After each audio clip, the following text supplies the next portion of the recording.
Okay, sige, let's get started, no? Kumain na kayo? Ay, yung camera ko.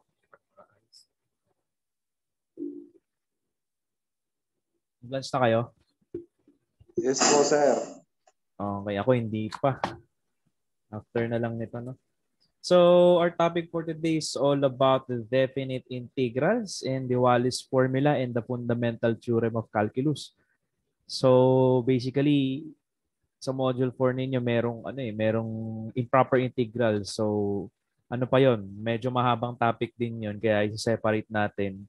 Siguro kasabay siya ng mga double integrals and triple integrals.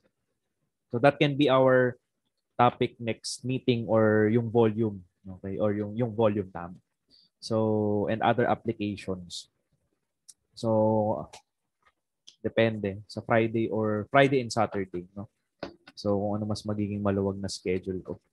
So, for today, we are going to tackle yung theorem ng calculus, no, fundamental, how to solve some fundamental theorem of calculus using the fundamental theorem of calculus and definite integrals as well and the Wallis formula, no?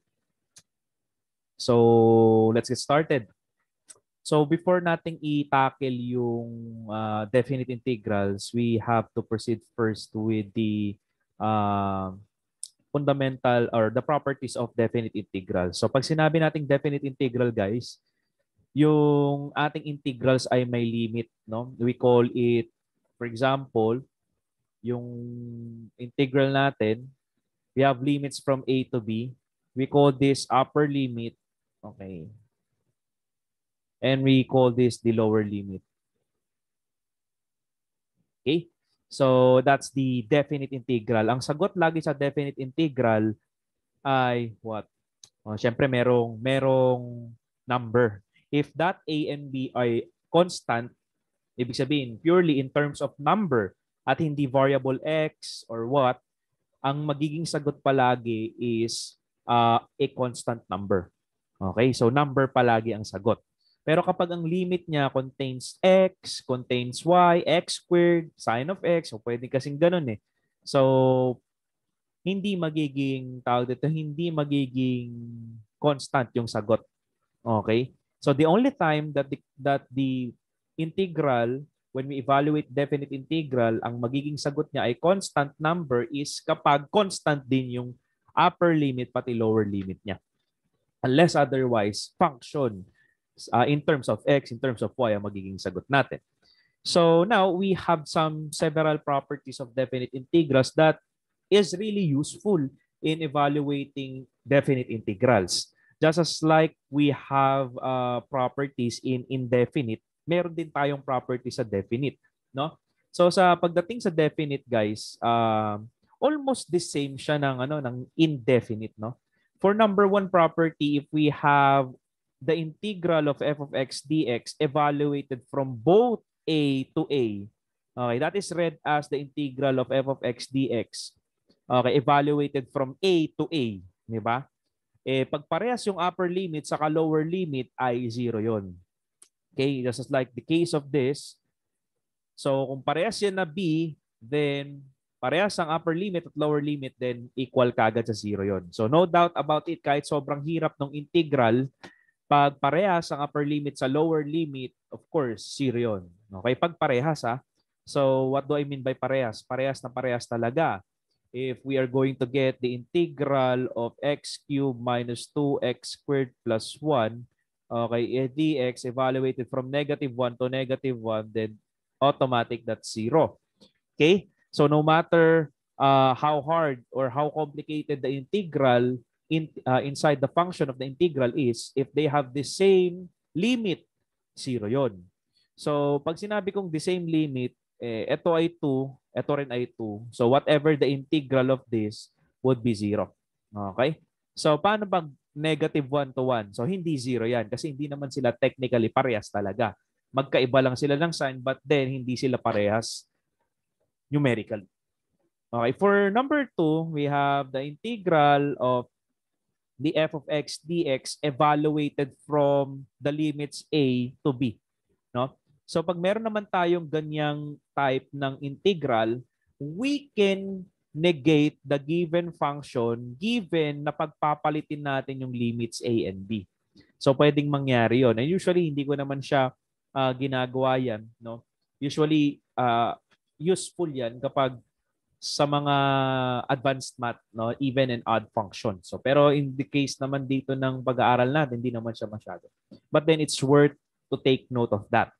We can interchange the upper limit with the lower limit given na ini-negate natin yung outside ng integral sign. If syempre yung f of x dx natin exists, okay? If the original integral exists. So number 3, we have the integral of k dx where k is any constant. No, any constant yan, guys. So just like the constant rule, we can factor out outside of the integral sign the constant k and proceed with the integral. Okay?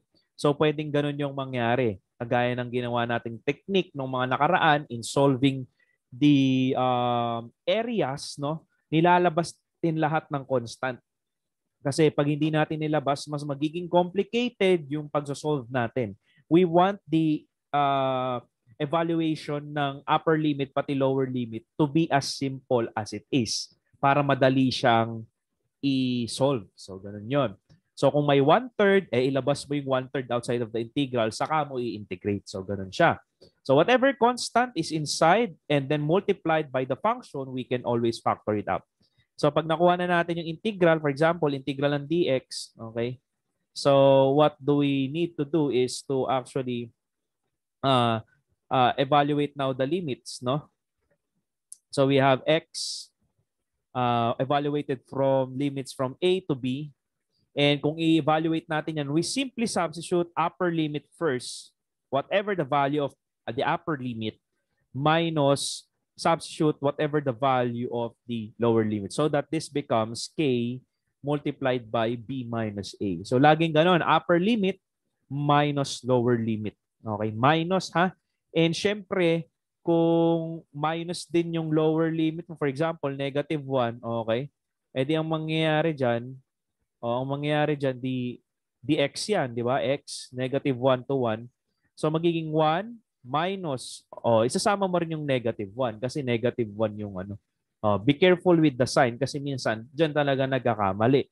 At dyan talaga namamali yung solution. Nakakalimutan yung negative sign, nakakalimutang i-distribute so that the computation becomes wrong. Okay. So for number 4, ayan nga, ay halos ganun din. If the constant is multiplied to a certain f of x, no? So kanina kasi dito dx lang, f of x mo dito ay 1. So if the constant term is multiplied to a certain f of x, pwede rin nating ilabas yan. So basta naka-multiply, pwedeng ilabas. Okay? So for number 5 of the definite integral is that we have the integral of the f of x plus or minus g of x dx evaluated from a to b. So since this is sum and difference of two function f of x and g of x, pwede natin silang paghiwalayin. What do I mean? By paghiwalayin, pwede natin i-distribute yung dx at i-distribute din natin syempre yung limit sa dalawang function na yan. So that this becomes equal to this. Equal siya sa f of x, integral of f of x dx evaluated from a to b, plus or minus integral ng g of x dx evaluated from a to b. So we can separate them so long that they are having what? A sum and difference. Okay, we can separate them and distribute the dx and as well as yung integral na may limits and evaluate them independently and then simplify, same ang makukuhang sagot. Kasi ang ginagawa ng maraming books dito, ang ginagawa ng maraming yan dahil tinatamad na gawin yon, 'di ba? Dinediretso nila, no? Hindi na nila ina-apply yung properties of integral, edi mas mahirap i-solve, 'di ba? Para sa akin mas mahirap 'yon. Kasi parang kumbaga isang complicated na equation, bigla mong in-integrate at bigla mong ilagyan ng limits. Though pares lang naman yung sagot na makukuha, but then it's more less or more or less prone to error if we do the properties of integrals. Mas less prone sa error 'yon kaysa yung diretso mo na, 'di ba? So mahirap 'yon. Okay? So it's up to you on how you are going to solve it. Okay? So question, wala naman.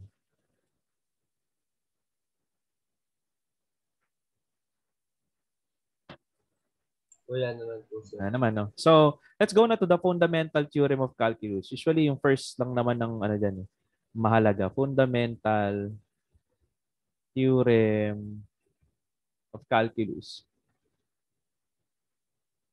So yung nakita ko yung notes ninyo, sobrang shortcut yon. Diba? Sobrang shortcut ng solution nun to the point na hindi mo na alam kung paano nangyari yon. So, what can you expect if you don't explain it, okay, to the students and then give them the notes, then hindi mo na nga in-explain, hindi mo lalong maiintindihan ng students lalo yon. So, we have, for example, let f of x be a continuous. Ibig sabihin, may value siya on the intervals a and b. For example, no? If the function is defined, it would be what? The first fundamental theorem of calculus states that if we have an f of x, okay, that is equivalent to, for example, the integral of some function f of t with respect to dt, okay, from, let's say, a to x, no? Where a is constant. So, nakita nyo dito, guys, na yung upper limit natin ay x, hindi siya constant, no? Yan ay mismong x. So, yung definition ng f of x na malaki dito, yung f of x na malaki, etong f of x na malaki na to, that's the integral, okay? Now, ang sabi nila, if we are going to get the derivative, okay, of the right side of the equation natin with respect to x, for example, okay? So, ang mangyayari dito, guys, ay simply magiging small case f of x na lang daw siya. So, small case of f of x is different from big case f of x. Big case f of x is the integral. And this f of x is the simple function. Okay? Simple function na f of x na na-differentiate na. So, di ba kasi ang integral pati differential, ano yan, magkasalungat. Parang plus minus yan. So, kung plus si differential, minus integral. So, magkabaliktad na operation, di ba? So, yung f of x is yung na-derive na, yung na-differentiate na. Yung malaking f of x, yan yung integral. Okay? So, sabi nila, yan daw yung fundamental theorem of calculus that the derivative of the integral of f of t dt evaluated from a to x is simply equal to the f of x. So, paano ba kasi nangyari yon? So, ganito na-derive yon. So, for example, okay, we have d all over dx evaluated from a to x ng f of t dt. No? Let's say, class, na yung integral na to, saan ba equal to? Itong integral na to. Saan equal yan? Di ba equal yan dito? Di ba? Sa f of x na malaki. So what will happen? Magiging d all over dx, okay, ng integral na, evaluated integral na ng f of x, no? Okay. F of t pala, f of t. F of t ba to? Dapat f of t yan. So ito ay magiging f of t. No? So dapat ito ay f of t. For example, yan. So magiging f of t yan, ibig sabihin lang yan yung integral nito. Okay, yung buong integral ng right side. So what will happen kung yan ay definite integral, syempre may upper at lower limits, no? So parang we have a and x here. Okay? So ngayon, kapag ang nangyari diyan, ang gagawin natin is di-differentiate natin, syempre i-distribute muna natin yung upper limit pati lower limit dito sa t natin. So mangyari magiging f of x na malaki minus f of a. Now, if we are going to get the derivative of that by properties of differentiation, we can differentiate since this is sum and difference, no? Yan, since this is sum and difference, so pwede natin pag-iwalayin yan. But sabi natin, class, yung a is constant, no? So, ang derivative ng f of a, which is derivative ng constant, ay 0. No? So, mawawala na yung 0, no? So kasi derivative ng constant ay 0. So we have derivative of simply ng f of x. So pag kinuha natin yung derivative niyan, guys, that would be simply f of x, di ba? Kasi ito ay integrated function. Pag dinifferentiate mo, babalik ka sa original f of x. Kaya, yun yung nasabi nila dito. Dinerive natin yun, guys. Ayan, no? Ayan yung nangyari. Bumalik siya sa f of x. Okay? So, yung f of x na maliit is yung original function yun. Okay? And yung f na malaki ay yung naka-integrate yun. Ibig sabihin, na-integrate yun. So technically, integrate and then differentiate, di balik ka lang din sa sarili mo, sa original mo na function na f of x. Nagets nyo ba?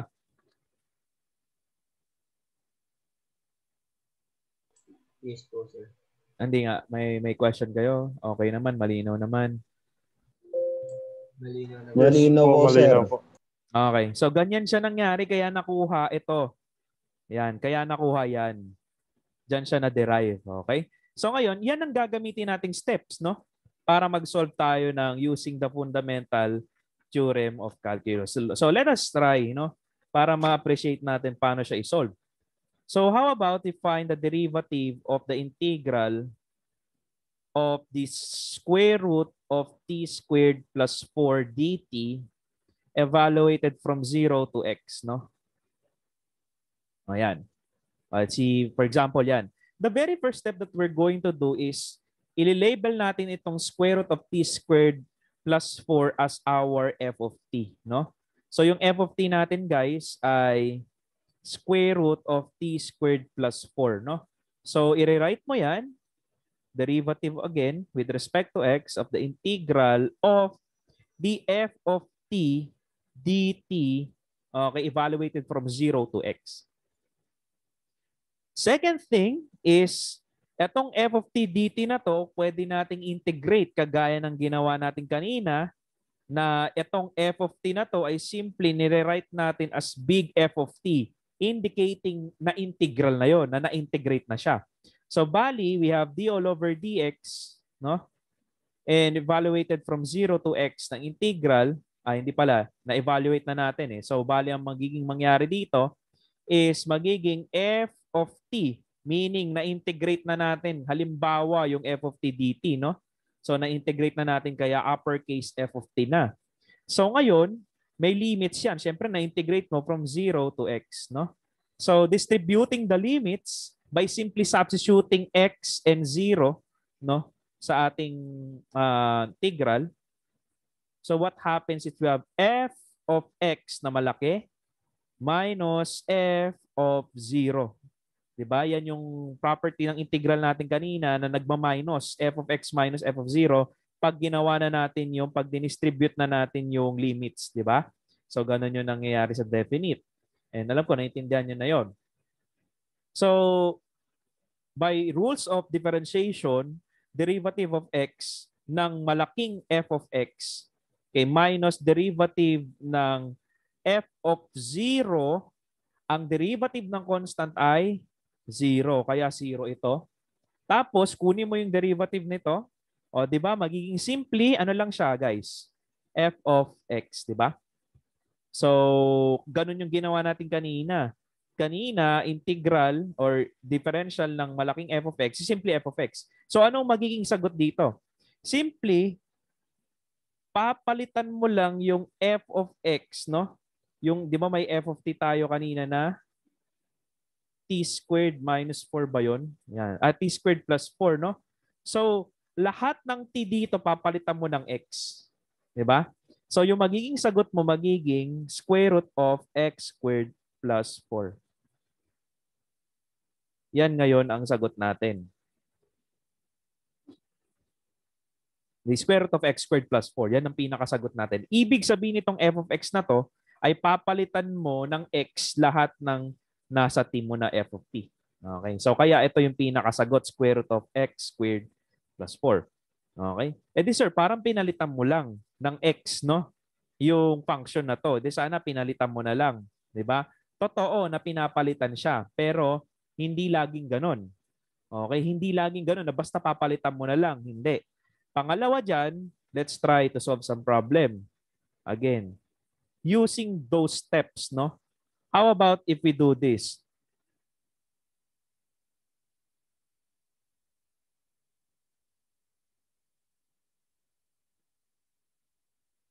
Yan. So how do we solve this? The derivative of the integral of square root of t cubed plus 5 dt evaluated from x to 4. Eh di, sabi mo, sir, we have to define f of t as the square root of t cubed plus 5, no? We have to define that, sir. And then, anong gagawin natin? So we rewrite the given as this. Okay? We have f of t dt. And simply, we have to get the integral of that by rewriting that as what? The f of t na malaki, di ba? Tapos may limits ka na x to 4, no? So upon distributing the upper limit and the lower limit, we have here f of 4 minus f of x. So dinistribute ko na yung limits. So alam naman natin, guys, na kapag dinistribute pa natin yung derivative, no, magiging derivative ito ng f of 4 minus the derivative ng f of x. Okay? So derivative ng constant dito, alam natin ang kainat na nito, this would be 0. Okay? And then we have minus d all over dx, so equals negative of the f of x. Okay? So yan yung lumabas. Yung derivative ng malaking f of x is simply the f of x. So what will happen? We have the negative, then papalitan mo lahat ng t with respect sa x. So magiging x cubed plus 5. Negative of the square root of x cubed plus 5. So see, it's not always napapalitan mo lang basta-basta yung t ng x or any other variable with sa x. So that's not always the case. Okay? So kaya kailangan maintindihan natin 'yan. Okay? Pero merong shortcut diyan. May ako ituro, no, para maintindihan natin ito. Ang shortcut pala diyan, sige, turo na natin. Hindi, mamaya na lang, di ba? So number 3, nagigets niyo ba? Sir, pag ganun po ba, pag constant po, automatic na 0? Oh, kasi ang derivative ng constant ay 0 eh. Ay, okay po. Oo. Every constant, sir, no? Oo, pag sinolve mo, for example, get the derivative of y, let's say y 5, di ba? dy with respect to x, eh di 0 yan kasi derivative of a constant will always be 0. Eh nakalagay ka f of 4 eh. Ibig sabihin, parang papalitan mo ng 4 ito, 'di ba? Eh di magiging constant 'yan. So derivative ng constant kahit napakalaking negative pa 'yan or number na positive, 0 'yun. Sir, paano naman po kung parehas po constant yung limits? Pag parehas eh di 0 sagot. 0 sagot. Kasi derivative ng constant 0 minus 0, 'di ba? So kung for example f of 0 din 'to, no. Ayan, di 0 sagot. Malamang sa malamang, 'di ba? Ibang case yung i-apply pag parehas constant. Pag parehas yan constant, 0 sagot. Diba? Pero hindi siya parehas constant eh. So question pa. Okay naman. Madali lang siya. Actually, madali lang yung fundamental theorem of calculus. Kaya lang nga, pag hindi nga in-explain, di nagmumukha siyang mahirap. 'Di ba? So number 3.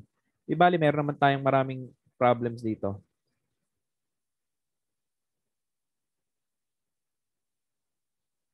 Paano naman kung may squared, x squared sa taas, no? Ayan, mag-iiba yan. Okay, ibang usapan yan. Yung limits na natin is from 5 to x squared. So, i-write natin muna yung f of t natin as the square root of the t cubed minus 4. And then, we rewrite this as f of t dt. And then, evaluate yung integral. For example, magiging malaking f of t na siya. That's the integral from 5 to x squared. Yan. So, distributing the upper limit and the lower limit of the integral, we have what? f of x squared, okay, minus f of 5. Okay, so alam nyo na, kahit i-distribute natin yung d all over dx, distribute natin dito, distribute natin dyan, okay, we know that this term would be 0. No? So ang natira is the derivative of the f of x squared. Okay? So bali ano mangyari dito? E di magiging f of x squared ito. At syempre, kailangan nating i-differentiate yung loob. Ang na-differentiate lang natin yung f of x, di ba? Tapos kailangan nating i-differentiate yung loob at i-multiply natin siya doon sa f of x squared na nakuha natin. So that is 2x. Para kang nag-differentiate ng sin 4x, for example. Okay? Eh di ba din-differentiate mo yung buong sin. So cosine 4x yan, no? Tapos ang susunod mong di-differentiate ay yung nasa loob ng sin, which is 4x. Differentiate mo, that is 4. So parang ganun yung ginawa natin dito. Nakuha? Yes po, sir. Okay. E di ganun na. E di papalitan mo na yung lahat ng t ng x squared. O, di ba? Ibig sabihin, sir, di-differentiate by itself para yung Oo. multiply. I-differentiate mo yun. Kasi ito, kaya lang naman parang nirekta na natin na palitan yung t squared ng x. Eh kasi yung derivative naman ng x ay 1. Di ba? So kahit i-multiply mo ta ng 1, walang mangyayari. Yan pa rin ang sagot. Di ba? So ganun. Okay? Thank you, sir. So bali yung mangyari is may f of t tayo na ano daw, t cube. No, minus 4. T cube minus 4. O di, isa-substitute mo yung x squared. So magiging sagot mo would be x squared na naka-cube. Okay, take note, yung f mo ay nasa loob x squared na naka-cube yan. Minus 4 multiplied by 2x. So sagot mo is 2x square root of multiplied by the square root of x squared cube. So pag naka-raise, pinagmumultiply yung dalawang function niya. So magiging x raised to 6 yan. 3 times 2. Okay? So kapag naka-multiply sila, ina-add ang exponent. Pero kapag naka-raise na yan, minumultiply. Okay? So we have x raised to 6 minus 4. So 2x multiplied by the square root of x raised to 6 minus 4. Okay? So yun ang sagot natin.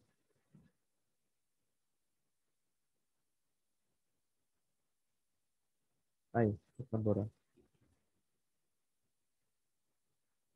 Okay, gets na. Gets. So para mas maganda palalo, no, yung trail, lagyan natin ng trail number 4. No, we have the derivative of the integral of x squared to x cubed, no? Yan yung limits of t raised to 4 minus 2 dt. Ayan. Eh di bali, gagawin natin, ganun pa rin, f of t pa rin yan, sir, square root of t raised to 4 minus 2.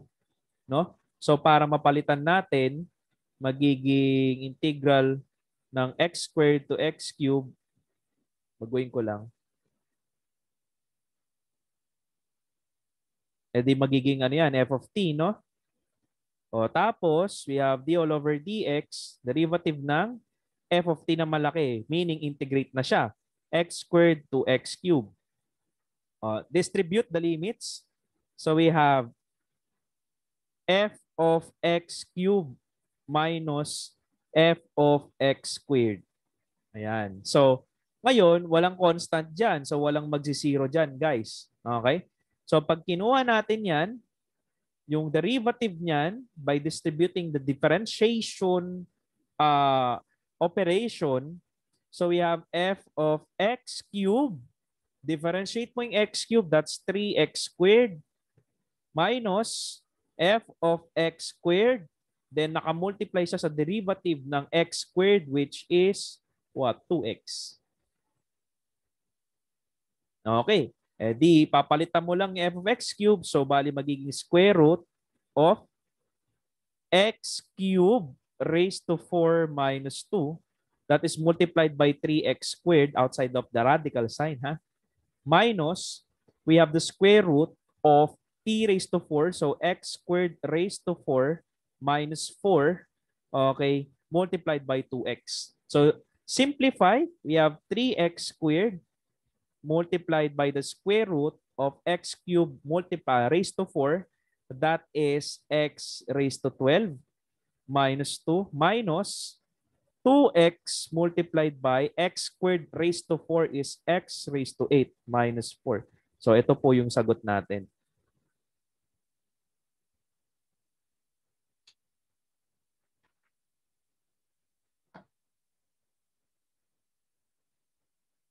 Sir, tanong lang po. Paano nga po ulit nakuha yung ano po, x raised to 3 tapos close parenthesis raised to 4 po ulit?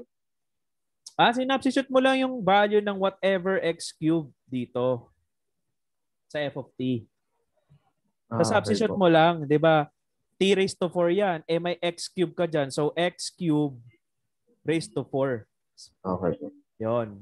Whatever the value of x here, you substitute here. So yon. Okay po, sir. Thank you po. Okay. So yan yung magiging bakit 4? Ba't nagkaiba? Dapat 2 to. 2 yan. Diba? Nasulat ko lang 4 kasi ito yung given. Okay, so let's try yung number 5, no? Bago ko sa inyo ituro, d all over dx. Then we have the integral from 3x squared to x squared of the square root of the cosine of t dt. Yan. So our f of t would be square root of cosine t, no? So rewriting this again, we have what? F of t dt, and then we have the derivative of f of t, capital F of t, evaluated from 3 to x squared. So what will happen? We have d all over dx of the f of x squared minus f of 3. So we know that the derivative of f of 3 would be 0. Okay? So that would be 0. Ito ata yung tanong sa sa notes ninyo, if I'm not mistaken. So we have f of x squared, okay? And then differentiate x squared, that's 2x. So substitute mo na yung x squared dito sa t natin. So magiging square root of cosine, okay? And then x squared multiplied by 2x. So we have 2x square root of cosine of x squared. So yan yung naging sagot.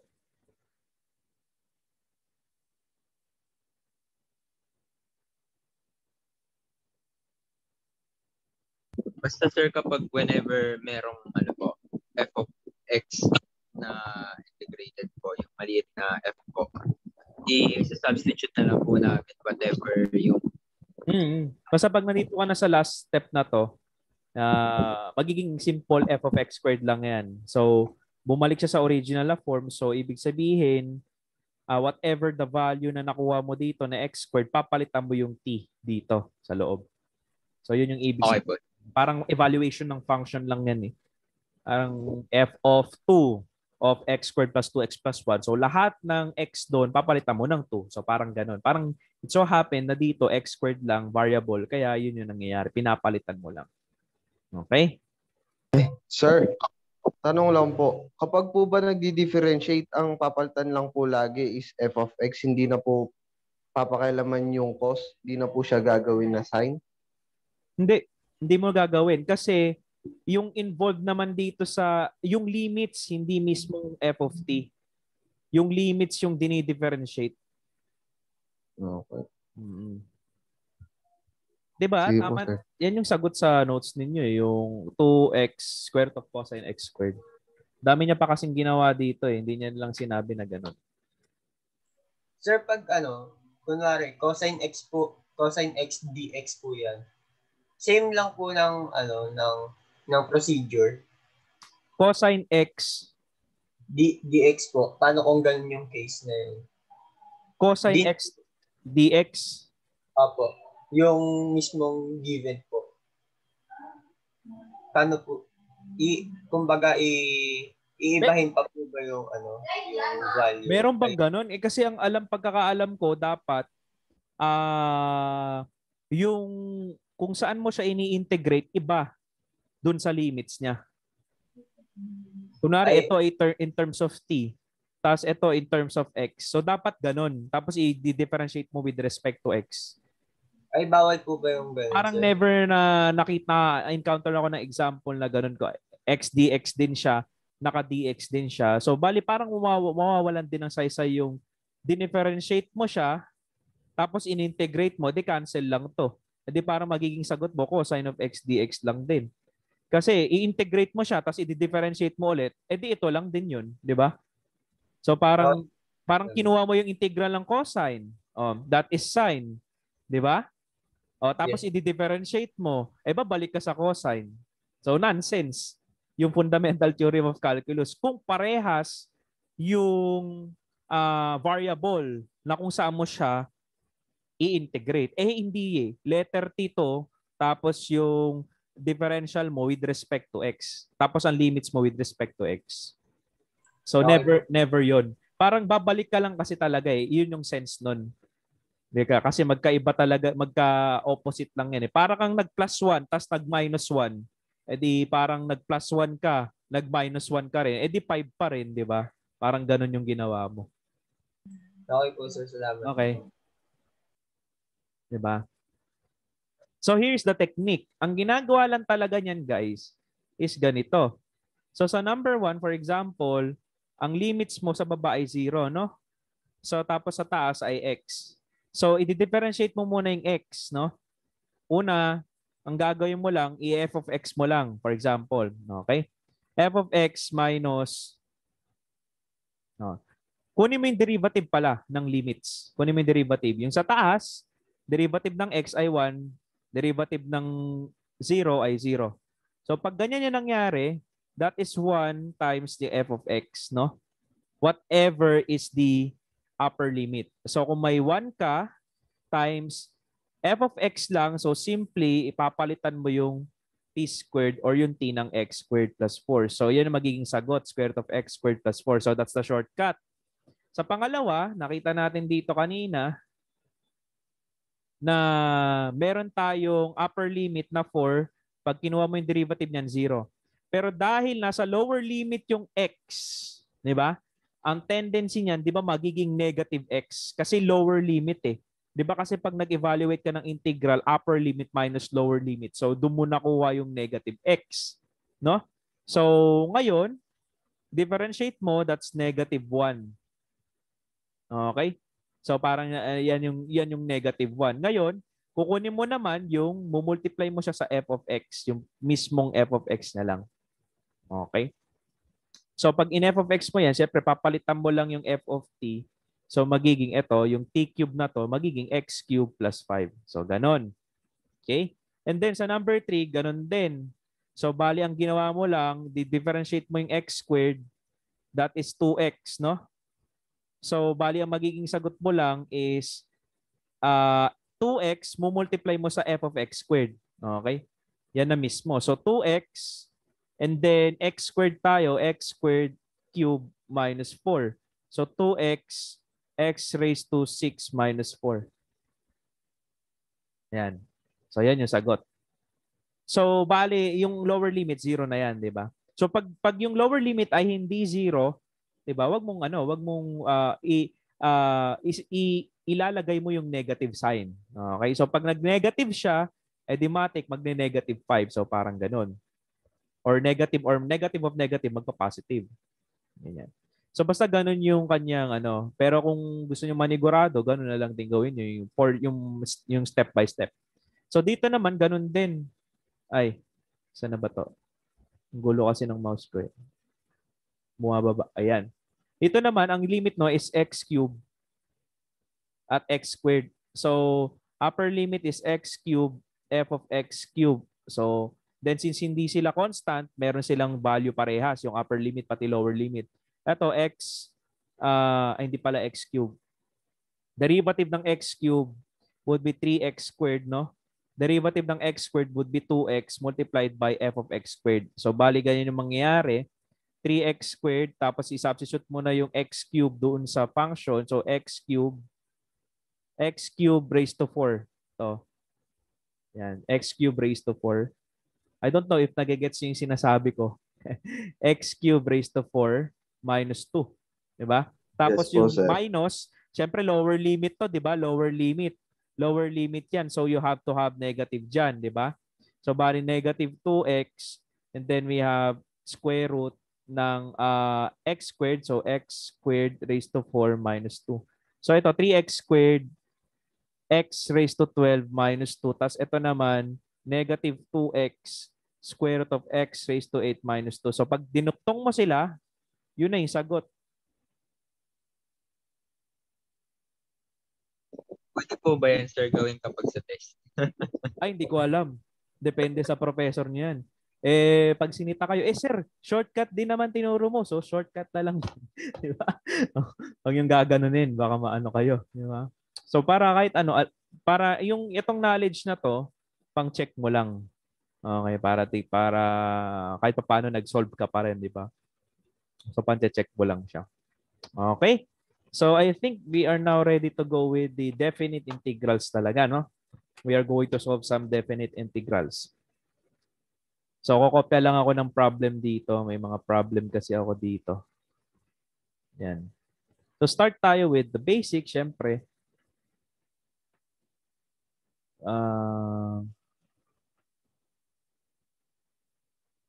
Ay, nawala yung limits, no? Kasi in order for us to solve some problems ng medyo complicated, we have to start with the basics, no? So, kung for example, from 0 to 1, alam na natin to, di ba? So, we need to get the integral of the x dx evaluated from 0 to 1. So, tinuro ko sa inyo na first, kailangan mo munang i-integrate ito. That is power rule, ha? X squared all over 2, that is evaluated from 0 to 1. Okay, yung iba, ginagawa nila ganito.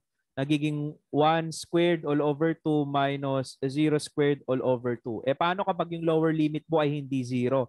Di medyo mas mahihirapan ka pa na i-solve yan, di ba? Kasi gawa nga ng meron kang denominator na iba. Okay, or may denominator ka.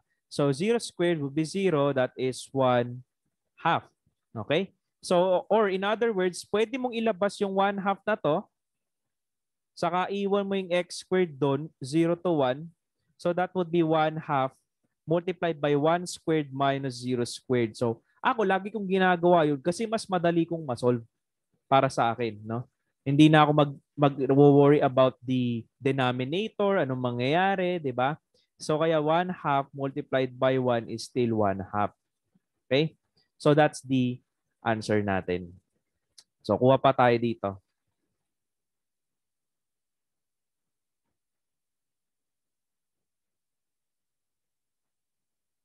So for number 2, we have to get the integral of y squared plus y raised to negative 2 dy. Diba?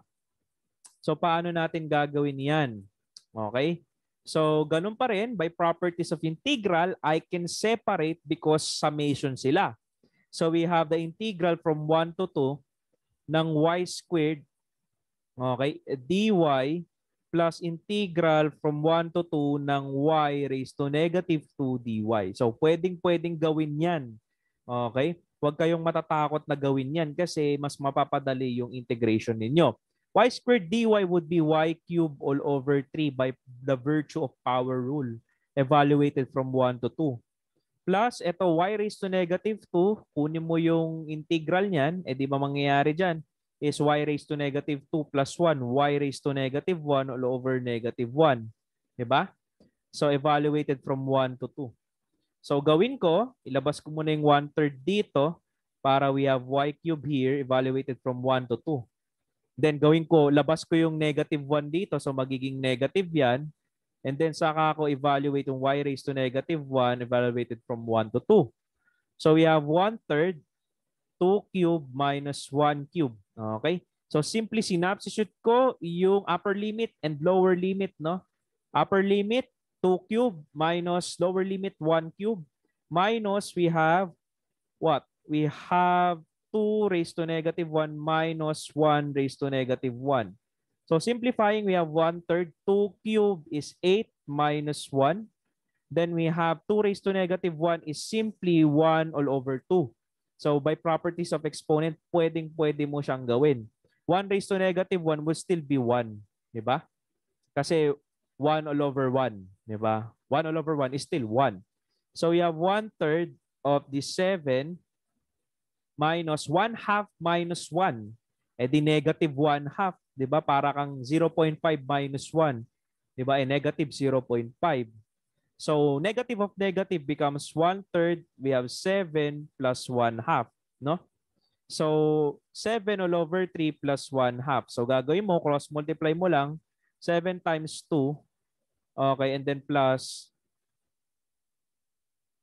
7 times 2 plus 1 times 3 all over 6.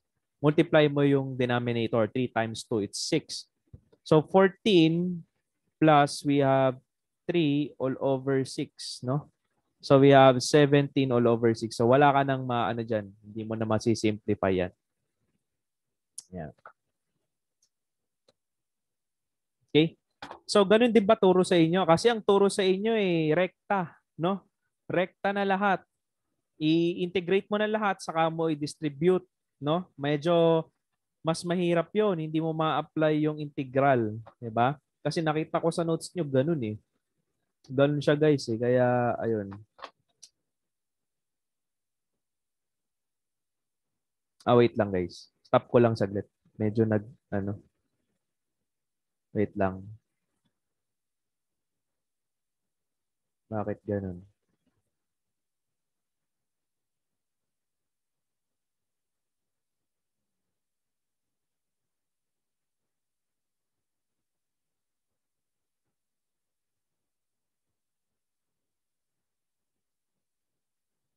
Ito na. Share ko na ulit. Ang init, grabe. Negative 1. Number 3 tayo, negative 1 to 2, no?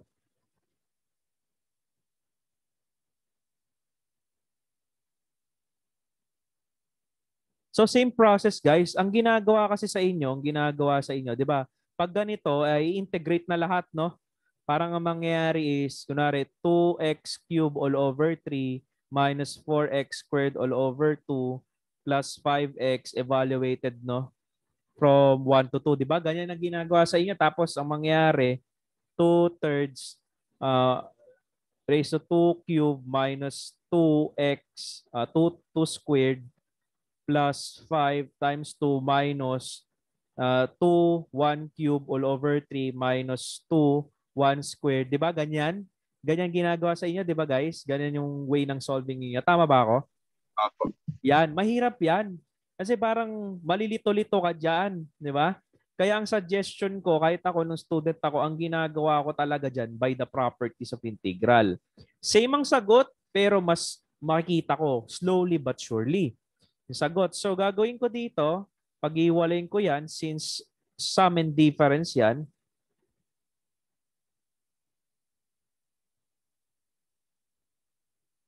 Ayan. So bali, ilalabas ko yung constant, 'di ba? Laging ganun. Tingnan nyo kung ang dali lang yan. Kahit kaya mong i-mental yan, pero baka magkamali ka dyan. So, ano ba to? 1, 2. 1, 2. 1, 2. So, ganyan ang mangyayari, guys. And then, saka mo ngayon i-integrate. So, you have 2x cubed all over 3 by the virtue of power rule. Minus 4. Then, we have x squared all over 2. 1 to 2. Then, we have plus 5. And then, we have x from 1 to 2. So, labas mo 2/3. X cubed. Labas mo lang yung constant. So, pwede yun 4 all over 2. Kaya magiging 2 yan. Okay? Then we have x squared from 1 to 2 plus 5. Then x from 1 to 2. So you have 2/3. 2 cubed minus 1 cubed minus 2. Then we have 2 squared minus 1 squared plus 5.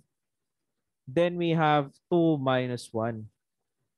Ayan. So evaluate mo lang slowly but surely. Make sure na evaluated muna yung loob bago mo i-distribute yung 2/3. Okay? Yung 2/3 ay laging naka-ano yan. Laging naka-multiply yan since nilabas mo yung constant outside of the integral. So whatever is outside of the integral, imo-multiply mo.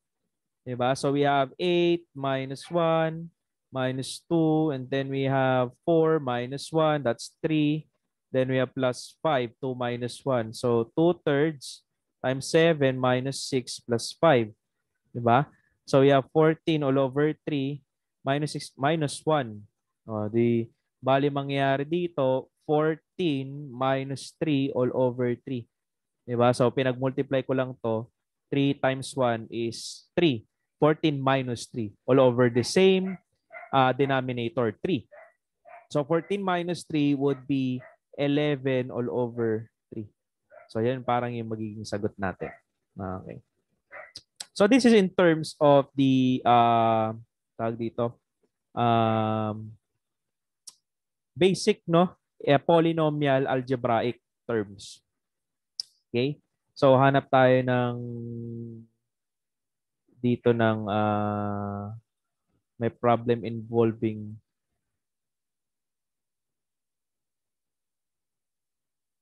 ito sa square root, no?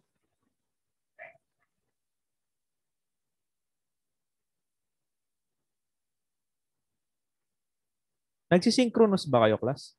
May synchronous class ba kayo? Meron po. Or modular lang? Meron po, sir. Lagi po kami nagsisynchronous. Pero mabilis lang talaga.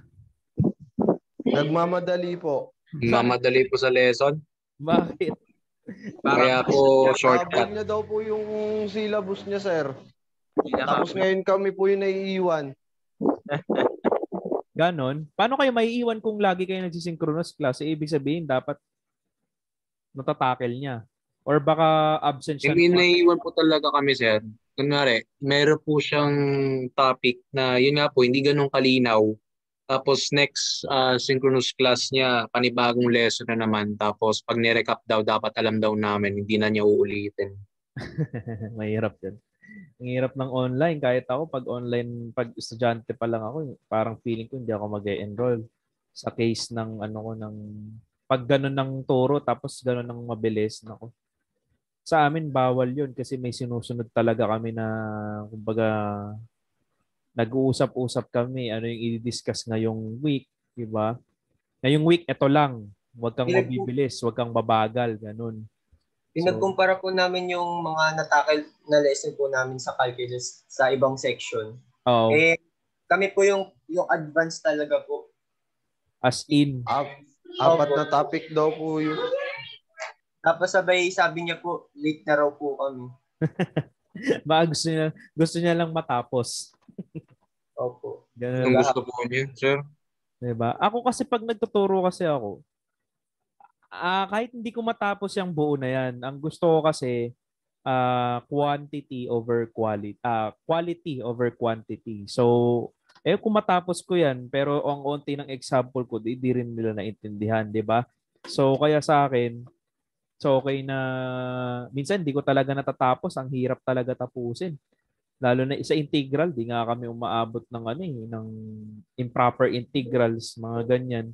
Umaabot lang kami, application lang. Yun na yung pinaka, kumbaga, yun na yung pinaka last namin, yung mga volume. Pero yung after nun, wala na. Kasi ang hirap tapusin. Hindi rin kaya ng students. 3 hours kang nag-i-integral, napakahirap. Napakasakit sa ulo. No? Yun nga po, sir. Tapos sasabihin pa po sa amin, pag mababa po yung grade namin, sasabihin mo, ba't parang hindi kayo nag-aaral? Ang nangyayari po kasi, parang binibilisan niya na lang po yung pagtuturo niya para lang po matapos yung, niya po, yung module na kailangan niyang tapusin. Parang ganun na nga lang din yung nangyayari kasi, tawag dito, parang, I hate to say it, but parang, basta matapos lang. Basta maturo ko na lang.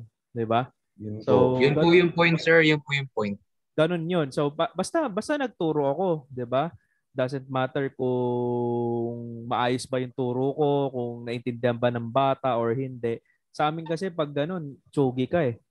Tsugi ka talaga. Talagang kailangan maayos yung outstanding yung evaluation sa'yo.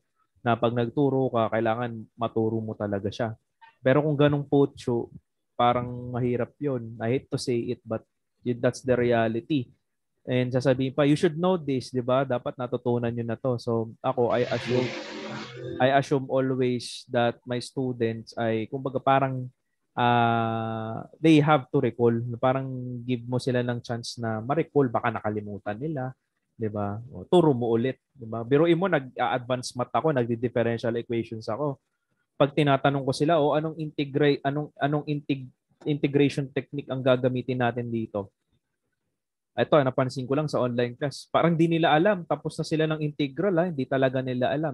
Doon ko na-realize na mahirap nga talaga. Parang kumbaga, parang ang hirap sa panahon ngayon na ganun. Tapos ganyan pa yung mga proof, di ba?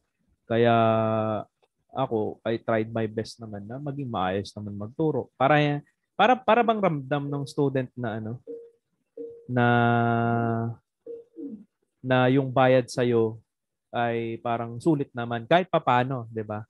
Hindi nyo naman siguro hinihingi talaga ni sobrang galing eh, 'di ba?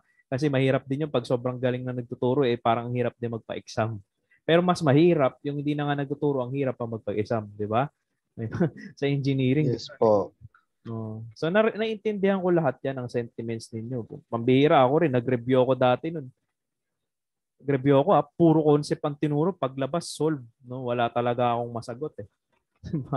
So major subject pa naman. So minsan talaga we have to deal with those people. But sana maging considerate lang lalo din kami mga instructor sa mga student, di ba? So kaya enroll na kayo. May DE ako, may upcoming DE ako na class this coming first week, second week ng July. Buong DE na 'yon for 2 months, di ba? So, second sem ko na kasi may first batch ako ngayon, patapos na kami. Ayan, kung gusto nyo lang, yun. Para lang baka mahirapan kayo. Actually, mas mahirap talaga ang DE. Pero, yun, kiniklaim ko na napapasa kayo. Diba? Dapat ganun lagi ang thinking. Okay, so let's get started ulit on how we are going to solve this. This may be a very simple looking problem, but actually, the question here is how are we going to integrate this? Kasi yun lagi yung tanong yun lagi yung babalandra sa atin paano mo i-integrate to? Kasi yung pag-apply ng limits ay napakadali lang, di ba? So what are we going to do with this is simply gagawin natin ay i-distribute natin yung square root of t sa dalawang ito since naka-multiply. Di ba class, whenever you try to see a square root, no, ang gagawin nyo lagi, i-convert nyo yan into what? I-convert nyo yan into something na exponent. So we have t raised to 1/2 and then we have t minus 2 dt. So pag dinistribute ko yan, that would be 4 to 0 na integral, t raised to 1/2 multiplied by t minus 2 multiplied by t raised to 1/2 dt, no? So, bali mangyayari, yung t natin dito may exponent na 1. So, same sila ng base, pwede nating ipag-add yung exponent nila. So, magiging 1/2 plus 1 is 3/2. So, magiging t raised to 3/2 minus 2 raised to t raised to 1/2, no? dt. So, yan yung pinaka-integral natin. And by properties of integral, we can separate them again because they are in difference. So you have t raised to 3/2 dt minus 2 integral, labas ko na yung 2, no? From 4 to 0 ng t raised to 1/2 dt. So evaluate them separately para hindi ka malito. Okay, so what happens here is we have t raised to 3/2, so 3 raised to 3/2 plus 1. Okay, all over 3/2 plus 1. That's the power rule, di ba? Evaluated from 4 to 0 minus 2, t raised to 1/2 plus 1 all over 1/2 plus 1. That's the power rule evaluated from 4 to 0. So ngayon, gawin natin ano ba yung 3 halves plus 1? So 1.5 plus 1 is 2.5. So 5 halves. So t raised to 5 halves all over 5 halves from 4 to 0 minus 1/2 plus 1 is 3 halves for sure. T raised to 3 halves all over 3 halves here. Evaluated from 4 to 0. So what happens is, pwede nating ilabas ito, pero hindi yan 5 halves. Since naka-divide yan sa t raised to 5 halves, kukunin natin yung reciprocal. That's 2 all over 5. That's how you simplify it. So you have t raised to 5 halves for 0 minus 2. 3 halves ito, so magiging 2/3 ito. And then multiplied by t raised to 3 halves 4 to 0. So what happens is, sige, ilagay mo. So 0 raised to 5 halves minus 4 raised to 5 halves, no? So yan yung magiging ating lower limit minus 4/3 ng 0 raised to 3 halves, that's 0, minus we have 4 raised to 3 halves, no? So paano ba yan? Diba? So bali ang gagawin natin, we have 2/5. E di negative 4 raised to 5 halves to, no? Minus 4/3. Ito ay negative 4 raised to 3 halves. So gagawin mo naman ngayon para madaling i-evaluate yung ating dito yung naka-exponent ay gagawin mong radical, no? So yeah, pwede mo ilabas yung negative, so maging negative 2/5, no? Multiplied by this 4 raised to negative 5 halves. So, di ba ang square root, for example, x raised to 1/2, no? Pag ito ay ginawa nating square root, guys, so bali magiging 4 raised to 5. Yan, square root ng 4 raised to 5 minus 4/3, no? And then may negative ka dito, pwede mong gawing plus, no? Labas mo yan dyan. So magiging 4 cube, square root ng 4 cube. Kasi yung etong 1 is the exponent nung nasa loob, yung 2 it's the square root. Kapag 3 yan, syempre 3 halves for example, okay, edi x cube. Okay, square root of x cube. For example naman, kapag x raised to 1/3, the cube root ng x. Okay, ito yung 1, ito yung 3. So ganun. So 4 raised to 5, 4 times 4, 16 times 4, 16. Diba? 16 times 4. Diba? 4 times 4. Yan. 16 times 4 is 64. No? Times 4, 16, 1, 24, 2, 5, 6. So 1, 2, 3, 4. Times 4 mo pa kasi 5, 24, 2, 20, 22, 8, 10. 1,024. So negative 2/5 square root of 1,024 plus 4/3. 4 cube, 4 times 4 is 16 times 4, 64, no? Square root of 64. Yan. Ano yung square root ng 1,024, guys? 32 po. 32. Apo. So you have 32, then plus 4/3. Ito, syempre 8 na yan. Yan. So try natin. Negative 64 all over 5 plus 32 all over 3. Ayan. So i-add mo lang.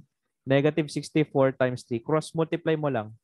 Plus 32 times 5 all over 15. No? So ikaw na bahala dyan. 64 times 3. So madali na. 12, 1, 9, 10. Tama ba? 6, hindi pala. 1, 19 to. 192. So negative 192. Diba? And then plus 32 times 5 is 10, 1, 15, 16. 160? Tama ba, guys? Siyempre, pag hindi pwede yung calculator, ganyan yung mangyari. Negative 32 all over 15. Divisible ba by 3? Hindi eh. Saan ba siya divisible? Ito na sagot. No. Ayan, yan yung sagot. 6, 12, 18 plus 12. Tama. Negative 32 over 15. Hindi na siya masisimplify.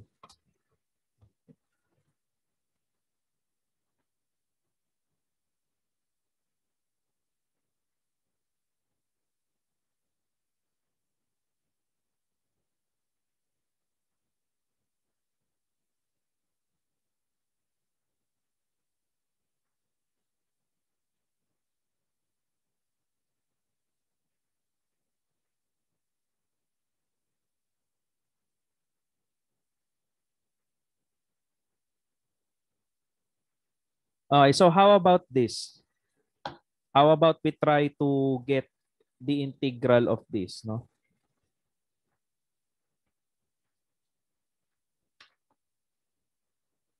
So the integral of this would be, by properties of integral, we can rewrite this as 2w squared all over w squared dw minus integral ng w all over w squared dw plus we have 3dw all over w squared. Okay, pinaghiwalay-hiwalay lang natin. So, syempre, w all over w squared is 1 all over w. So, ilabas natin lahat ng constants ay raised to 5 pala to. Raised to 5, no? Okay. So, magka-cancel din ito, guys. Cancel na to. So, ito ay 3 na lang, cube. So, labas mo yung constant na 2. We have w cube dw minus 1 to 2 rin to. dw all over w plus 3 integral ng w raised to negative 2 na lang. No? Itaas ko na. Kasi power rule lang naman yan. No? Pag dinataas ang naka-exponent, make sure to negate. So you have 2 multiplied by power rule, w raised to 4 all over 4, evaluated from 1 to 2, minus ln ito, di ba? ln, dw over w or d all over u. So ln of the absolute value of w evaluated from 1 to 2 plus we have 3. Okay, w raised to negative 2 would be w raised to negative 1 all over negative 1 evaluated from 1 to 2. So labas natin yung 1/4, 2 all over 4. That becomes 1/2, no? 1 ito ay 2. So we have w raised to 4, 1 to 2, evaluate from 1 to 2 minus, mayroon natin ilagay yung limits natin, no? Ito, ilalabas mo ulit yung negative 1. So magiging, ito ay negative 3. Tapos ibaba mo yung w raised to negative 1. That is 1 all over w. Okay. So yan na.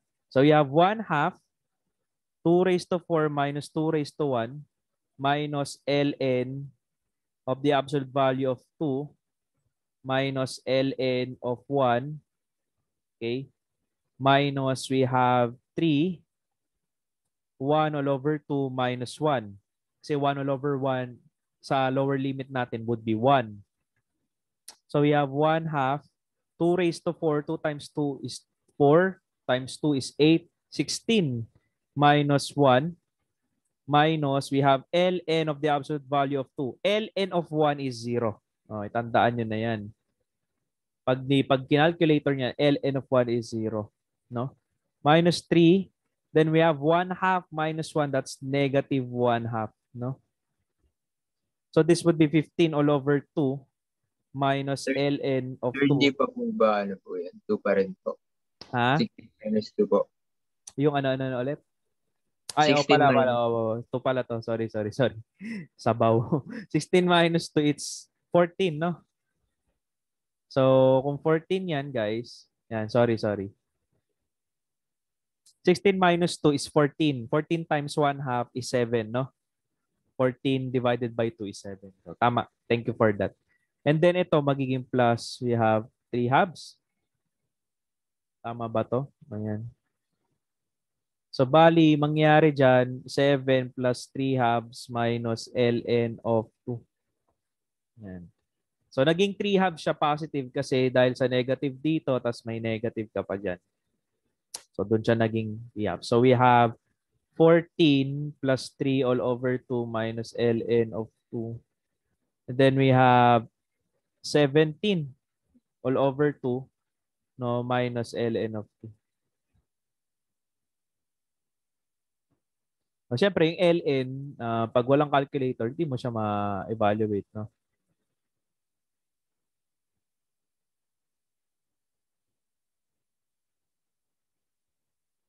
Tama ba tayo? Yan.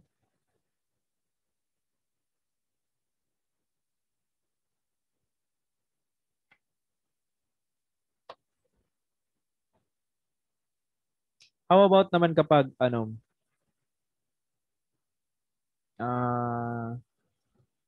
let's say involved na siya ng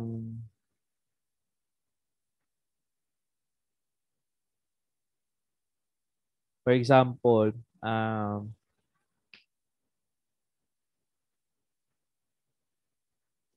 x sine of x, no? Dx. And then ang limits niya is from 0 to pi. Yan. So, paano natin i-integrate? Guys, wait lang mag-ano lang ako, CR lang ako saglit. Okay lang. Yes po, sir. Okay po. Okay po, sir. Inom din tayo, inom din. Nawawalan na ako ng boses. Wait lang. Wait lang saglit.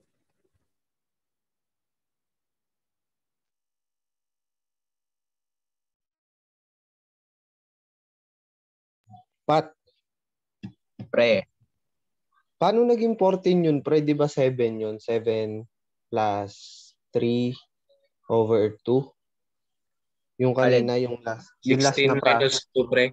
16 minus 2 tapos i-multiply Diba, sa 1/2 yung kalahati ng 14. 7 na yun. 7, di ba? Ba't dun sa huling sagot, 14 yung nakalagay?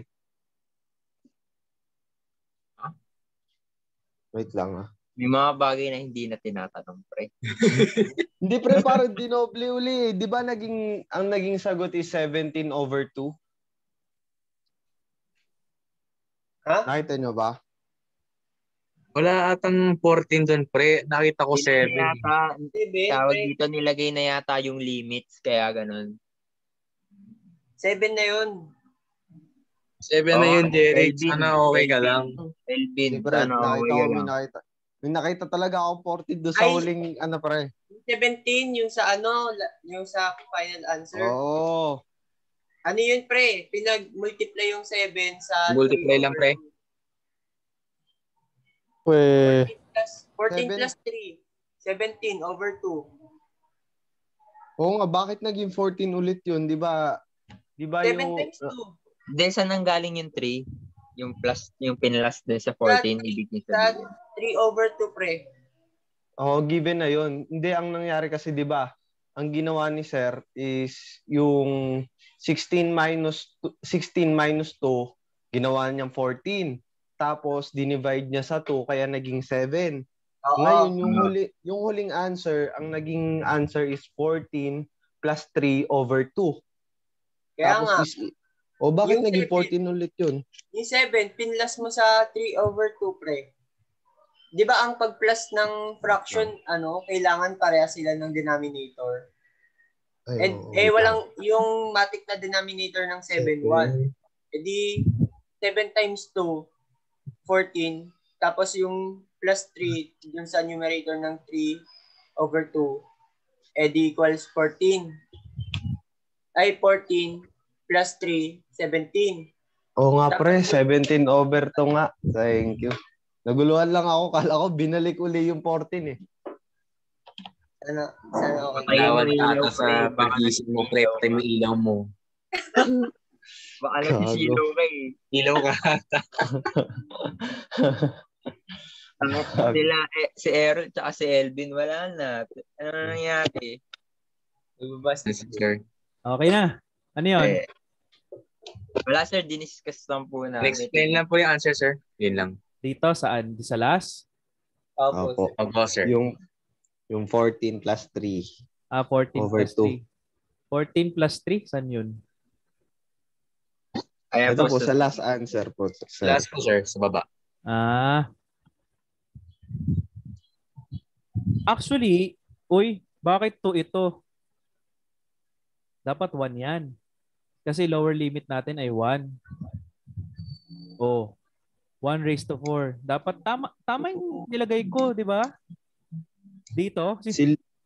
Silim po nagsabi. Tama yan. Po yun. Kaya sabi ko, tama yan. Silim po. Yung nakalagay po kasi kanina dun, sir, 2 raised to 1. Ito, 1. Eh di lower limit mo 1 raised to 4 dapat, di ba? Si So Jeric kasi po si Jeric po kasi. So, Wala, hindi pa ako nagsabi nun, sir. hindi. Tama to. Ito, tama ito. Nanggugulo Sorry, ako nalito kasi ako silim. Eh di, ano to? 15. 15 talaga to. 15 times 1/2 is 15 halves, no? So, Opo. 15 halves. Yes, sir. O yan, Magulo 15. silim, sir. Pero dito wala na. Okay na yan. Ito lang. Kasi nagtataka ako bakit ganun? Bakit 2 rin? Dapat 1 yan. So 15 plus 3, 18. All over 2, 9. 9. Diba? 9. So 15 plus 3, diba? Ito pag pinag-add mo to, parehas ng denominator. So i-add mo. Parehas. So 18 all over 2, eh di 9 yan. 9. 9 ang sagot. Yan. 9 minus ln. Yan. Kaya kataka ko kanina, ba yung binago ko dyan? Parang, ano yung binago ko dyan kanina? O nga, Pat. Ano yun, Pat? Ano yun? Ayun. Sir, kulang po sa tulog yan. Nakasulat kasi doon, 2 raised to 1. Kaya kinorek ko lang. 2 raised to 1. Oh. Mali lang ako ng sulat. Pero ito, 1 ito. 1 talaga. Opo, sir. Okay. Ganun May nasa talaga. clear. Thank you. Ganun Naguluhan talaga. ni Silim. So try natin to. Paano natin isosolve to? Yan ganyan, no? So it is integration by parts. Alam mo may integration by parts, no? No, bali IBP. Kasi meron kang algebraic function dito.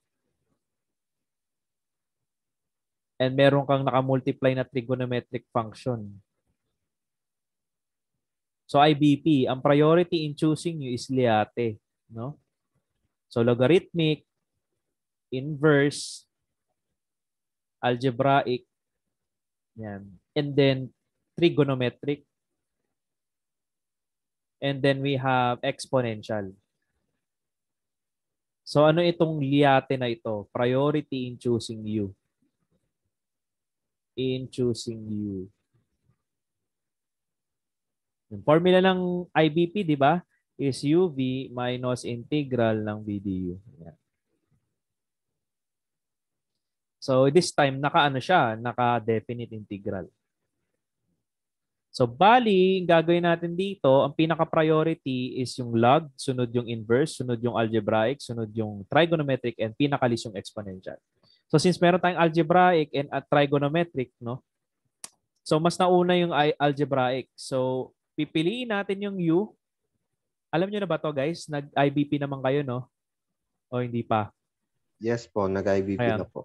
So yung U mo dyan is yung algebraic, which is yung X. Kunin mo yung derivative, di dx lang din. No, 1 lang kasi, kaya dx. So yung dv natin is yung natira. Sin of x dx, no? So and then you have b. Integral mo yung sin, di ba? Negative cosine. Yan. Integral ng sin is negative cosine. So substitute the values. Ang catch lang dito, u times v, di ba? U times v, that is x multiplied by negative cosine of x evaluated from 0 to pi. Ayan na. So 0 to pi yan. So minus the integral from 0 to pi ng v du. So you have v negative cosine of x. Ang du mo is yung dx. Okay?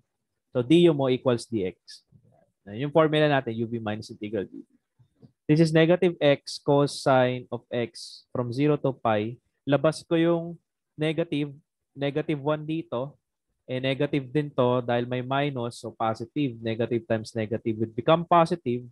Integral from 0 to pi ng cosine of x dx. So again, nahin ko muna distribute to. So magiging negative pi cosine of pi minus negative 0 na yan kasi x would be 0. So 0 na itong pangalawang term, lower limit.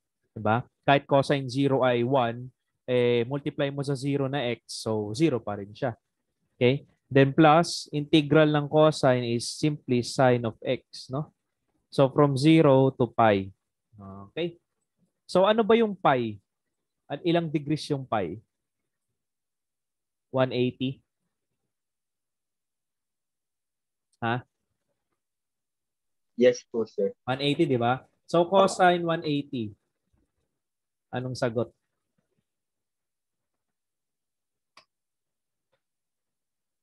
Cosine 180. -1 po. -1. Okay. Plus, we have sine of pi minus sine of 0. So, sine of 0, no doubt, is 0. What is sine of pi? Recall nyo lang. What is sine of pi? 0 din, di ba? So, negative pi multiplied by positive, -1, it's pi. So, yan yung sagot.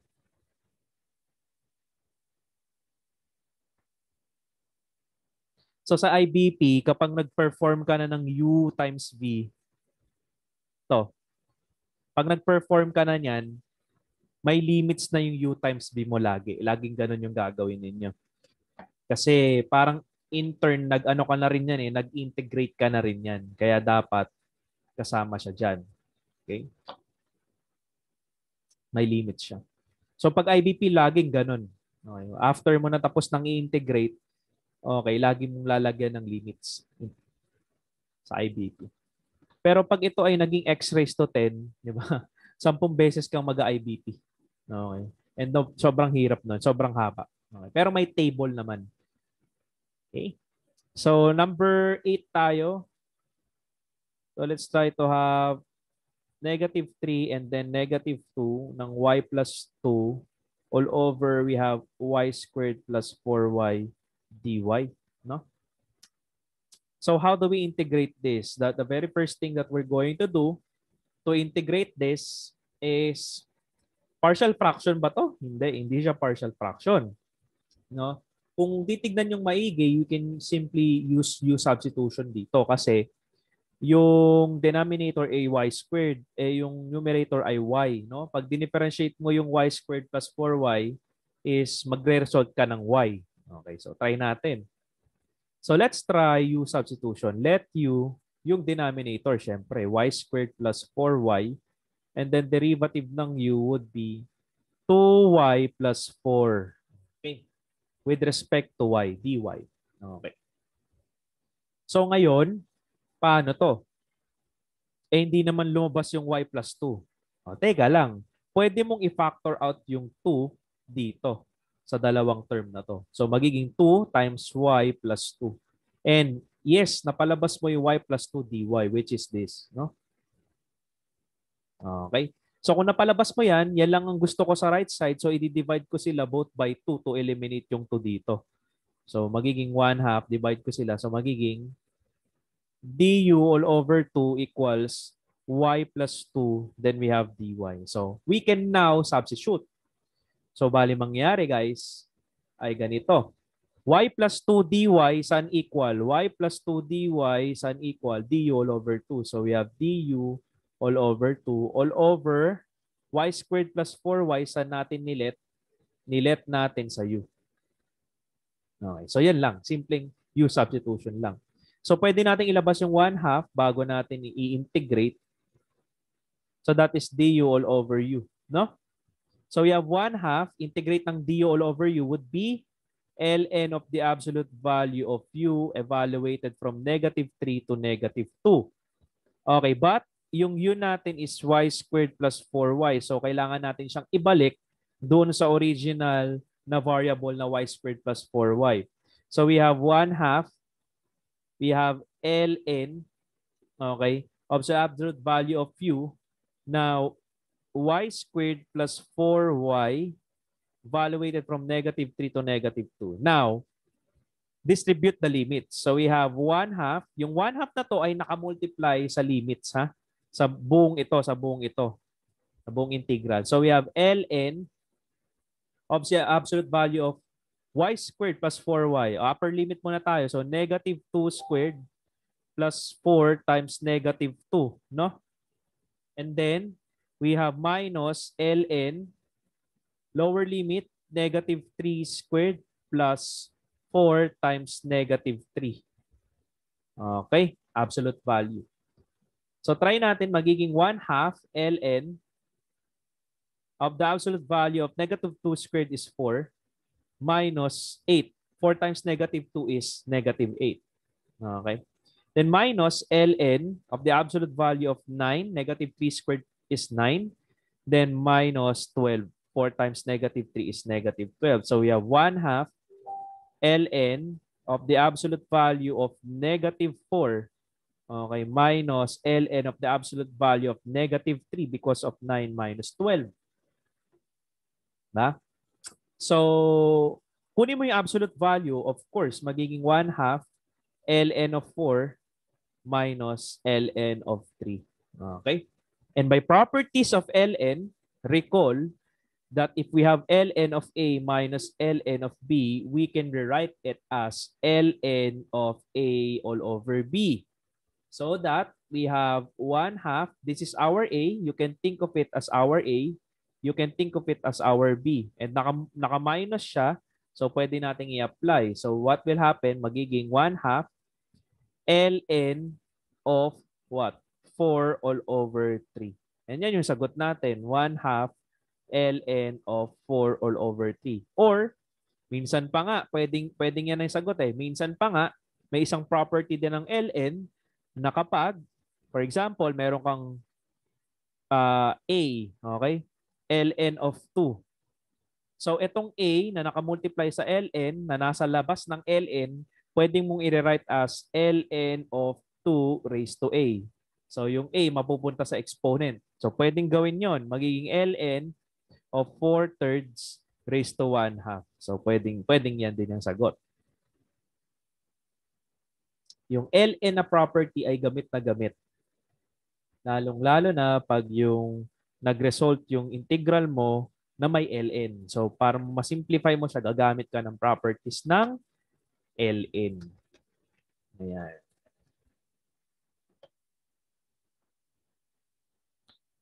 Question?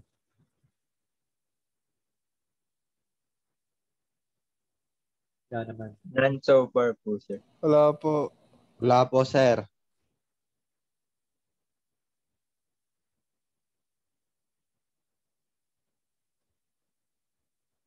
Okay, number 9. Bago tayo mag-Wallis formula. Wallis, no? So, integral from 1 to 4 ng e raised to square root of x all over square root of x dx. Yan.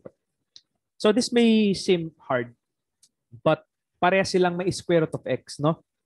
And take note na exponential yung isa. Naka-exponent yung isa, no? And meron tayong e. So, in solving this integral, mas maganda na wala na tayong magawa dyan eh. Diba? Ibig sabihin, baka u substitution yan. So, let's try to let u square root of x. Pag kinuha natin derivative ng square root of x, that must be 1/2, no? X raised to negative 1/2. Kasi x raised to 1/2 minus 1. Okay? So, kaya yun yung nangyari. So, we have dx in here.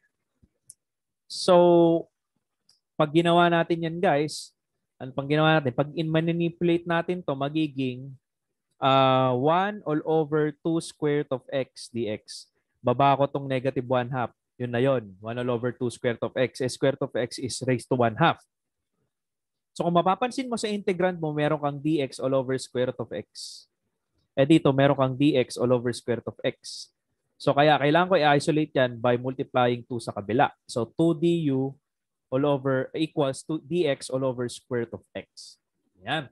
So pwede mo nang gamitin ang u substitution. Bakit kamo? Kasi pwede mo nang gawing e raised to u, yung square root of x is e raised to u. Dx all over square root of x is 2 du. Ayan. So take note na yung integral din natin, pwedeng i-rewrite yan as e square root of x dx all over x. Yan. Pwedeng ganyan din, all over square root of x. And pwede ring e raised to square root of x dx all over square root of x. Okay? So it so happen lang na itong dx all over square root of x ay 2 du. No? So kaya ganyan yung nangyari. So factor out natin yung 2. We have e raised to u du. Ito yung pinakamahirap na integrate sa lahat, yung e raised to u, which is sarcastic lang ako. Pero Pinakamadali yan. E raised to u lang din. Okay? But wag mong kalimutan, no? U is equal or equal square root of x. So, ibalik mo. So, magiging 2 e raised to square root of x bago mo i-apply yung limits. Ha? So, we have 2 e raised to square root of 4 upper limit minus e raised to square root of 1. So, e raised to square root of 4 would be e squared minus e raised to 1. Okay? So, numerically, hindi natin alam to. Hindi natin ma-approximate yung value niyan, di ba? So, but I can factor out e kasi both silang common. So, I can factor out 1e. Then we have e minus 1. So, yan ang sagot. Or 2e multiplied by e minus 1.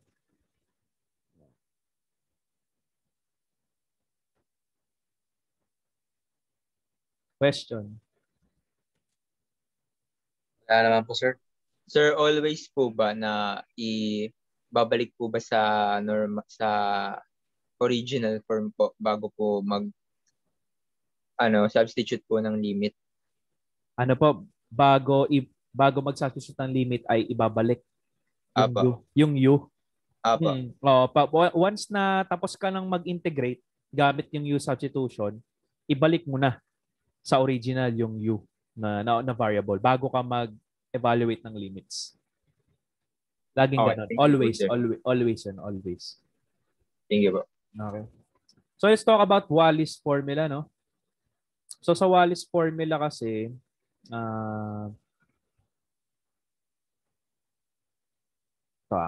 sa Wallis formula meron tayong ganitong form, no? So copying ko lang ulit.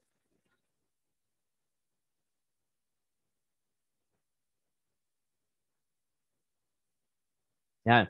So si Wallis formula is used to evaluate integrals, special integrals wherein ang kanilang limits ay from 0 to pi all over 2 ng sine and cosine. So for example, we have an integral that is in this form, the integral of 0 to pi all over 2 of sine of raised to m of x and cosine raised to n of x dx, where m and n ay numbers, powers. For example, 2, 3, 4, 5, 6, 10, di ba? Yun, powers yung m and n. So, we can calculate or approximate the value of that integral without going through the techniques ng integral by the Wallis of formula. So, ngayon, ang magiging formula is this. So, we have m for the m is the power ng sine and n is the power ng cosine, for example. So, what will happen here is the formula here above in the numerator would be m minus 1, m minus 2 or 1 until na maging yung difference niya ay maging 2 or 1. So, for example, kung ang m ko ay what? Kung ang m ko ay 5, no? So, first one, m minus 1, di ba? 5 minus 1. Anong difference yan? 4. So, hindi pa siya 2 or 1. So, I have to, what? Minus again. 5 minus t. So, ganun yung pattern. Minus 1, minus t, minus 5, minus 7. Add. Di ba? 5 minus 3, okay na. Kasi yung difference nito ay 2 na. At ito, 4. No? So, kung 2 or 1 na, stop na ako dyan. So, yun yung ibig sabihin niya. How about naman kung n ko ay 5 din? Di ba? So, yung cosine ko ay naka-raise sa 5 din. O, ito naman tayo sa n minus 1. Okay? Until such din na mag 2 or 1 na siya, yung difference. So, magiging 5 minus 1, that is still 4. No? Multiplied by 5 minus 3, that is 2. So, stop na ako dyan. Pero kapag hindi pa 2 or 1 yung difference, hindi pa ako mag-i-stop. Itutuloy ko pa rin. No? All over, mangyayari m plus n sa ilalim, m plus n daw. Ito, m plus n. So that is 10. No? And then, m plus n minus 2, m plus n minus 4, m plus n minus 6. So even naman. So m plus n minus 2, that's 10 minus 2. 8 pa rin yan. So kailangan 2 or 1, di ba? 8. So I have to have 10 minus 4. Okay, 10 minus 4 is 6. So, 10 minus 6. So, ang mangyari dyan ay 4. So, 10 minus 8. Saka na ako mag-stop kasi 2 or 1 na yung difference niya. So, ganon. And then, multiplied by a certain alpha. Okay? Yung alpha daw is if M and N are both even, pi all over 2 yung alpha. If either one or both of them is odd, no? Since both odd yung MN natin, the alpha is 1. So technically, wala na yung formula, times 1 lang. So ganun mo siya masosolve. Okay? Sa Wallis formula. Actually, ang kailangan mo lang tandaan talaga dyan is yung value ng alpha saka yung M and N. Yun yung kailangan mong i-take note of that. So para mas maintindihan natin, try nating mag-solve. No? So meron ako ditong mga problems dito. Ba? So pwede rin naman ang given muna guys ay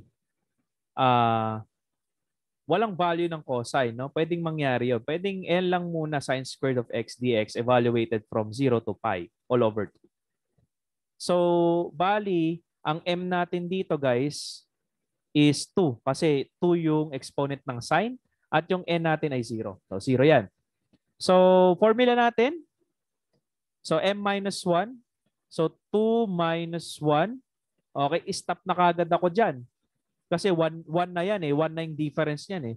And then multiplied ko by N minus 1. Eh wala naman akong N. 0 naman yung N ko. Diba? So bali hindi ko na kailangang ilagay dyan sa formula na yan. Okay? So we have all over M plus N, that is 2. No? 2 plus 0 is 2. M plus N, ito. M plus N minus 2. So, 2 minus 2. So, hindi na ako mag-add ulit kasi pag nag-2 minus 2 ako dyan, mag-0 itong denominator. So, okay na yan. Yung 2 ko dyan. No? Kasi 2 na eh. Until 2 or 1. So, kahit pag in-add ko 2 or 1, edi okay na yan. Stop na ako dyan. So, ngayon, ano naman ngayon ng value ng alpha? Multiplied by alpha. So, since even yan, okay, even, magkakaroon ako ng pi all over 2 dito. Yung value ng M ko is even. No? Wala naman akong N eh. So, bali, ang magiging sagot dyan ay 1/2. Okay? 2 minus 1 is 1. All over 2 is 1/2. Multiplied by pi all over 2. That's pi all over 4. So, yan yung sagot. Na natin kung ano, papatayin ng problem. Pi all over 4. Nagets ba yun, guys? Kuha naman. Opo, sir. Ganun Sir, lang. yung, Yes. sir, yung sa numerator po, add po yung ipang ma-minus. Tapos Oo, add. 1, minus 1, minus 3, minus 5, minus 7, until yung difference ay maging 1 or 2. Okay? So, yan. Try natin naman ito. Sa numerator tsaka denominator. Ano yun? Sa numerator, add. Pag sa denominator, even. Minus 2, minus 4, minus 6. Yan. Gusto po silang mag-end sa 2 or 1, di ba? Oo. Pag ang difference nila ay 2 na, di ba, stop ka na doon. Pag difference nila ay 1 na, stop ka na rin doon. So, ito naman, yung M natin is 0. Wala kasi. Yung N lang may value ng 5. So, bali ang mangyari dito, magiging 5 minus 1. Oops, 4 pa rin yan. So, tuloy natin. 5 minus 3. 2 na yan. Di ba? So, stop ka na dyan. Kasi 2 na yan eh. Okay. All over, syempre 5, no? M plus N is 5. M plus N minus 2. So, 5 minus 2, that is 3. So, 5 minus 4, that is 1. Okay. So, yung 3, eto 3 pa kasi ito eh. Kaya ituloy mo pa. Okay. Hindi pa siya 2 or 1 eh. So, yung 5 minus 4, yan na yon. So, multiply natin sa alpha. No? So, since meron tayong isang add dyan, add yung number dyan, if either one or both is odd, so alpha natin is simply 1. Okay? So, we have 5 minus 1, that's 4. 5 minus 3, that's 2. Sa numerator. All over, we have 5 times 3 times 1. No. So we have 8 all over 15. Tama ba? 5 times 3, 15. Yan. 5 minus 4.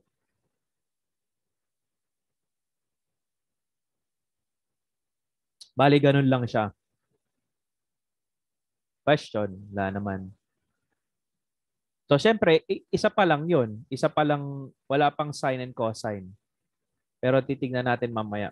Okay.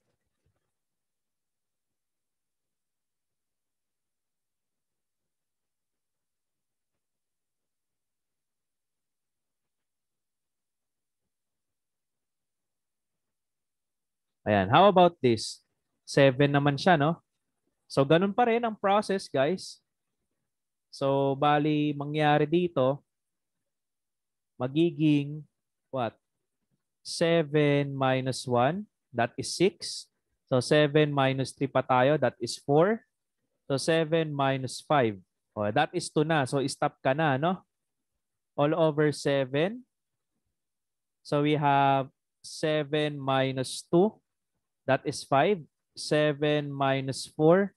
That is 3. 7 minus 6. That is 1. So, stop ka na. How about your alpha? Alpha mo, since meron kang odd, di ba? If either one or both add yung 7, add number yung 7. So, 1 lang ito. So, you have 7 minus 1 is 6. 7 minus 2 is 4. 7 minus 5 is 2. Then we have 7.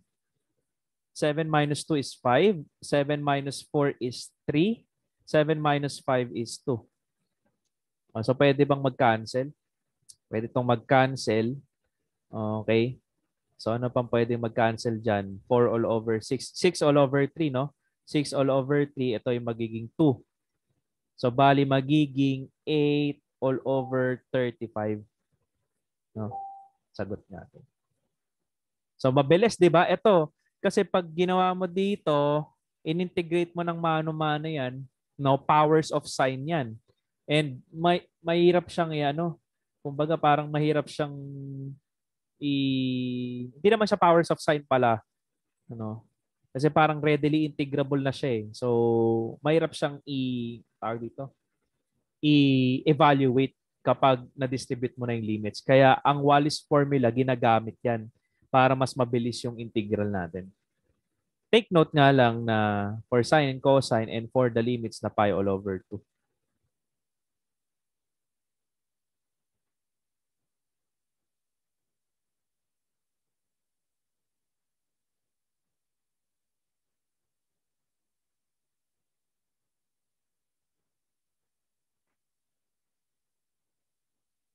Teka, ba't parang iba yung ano dun? Ano nangyari? Iba yung sagot dun ah. 16 all over 35 ang naging sagot niya. 7 minus 2, 5. Tama naman ah. Tama ba tayo?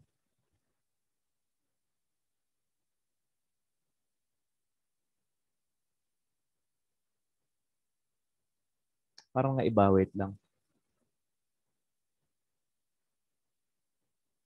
Dito talaga ako sa mga madadali na dadali.